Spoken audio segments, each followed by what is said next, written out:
ঢাকা মিরপুর ১ সম্পত্তির জন্য বাবা মারা যাবার পর থেকেই প্রতারক বড় ভাই আহমেদ আলী ও মামা এলাকার কিছু কুখ্যাত মুখোশধারী প্রতারক সন্ত্রাসী চক্র করে ছোট ভাইয়ের উপর নানা রকম বাহানা করে অত্যাচার, নির্যাতন ও মারধর ষড়যন্ত্র করে।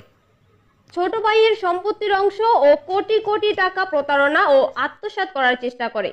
প্রতারক বড় ভাই আহমেদ আলী সিসি ক্যামেরার তার কেটে মার্কেট এলাকার কিছু প্রতারক সন্ত্রাস নিয়ে ছোট ভাই ও তার ৯ মাসের গর্ভবতী ওয়াইফের উপর ডাকাতের মতো হামলা করে তাদেরকে হত্যার চেষ্টা করে এবং ঘরের কিছু মালপত্র, গহনা, টাকা নিয়ে গেছে। এছাড়াও সম্পত্তির ব্যাপারে থ্রেট দিয়ে গেছে।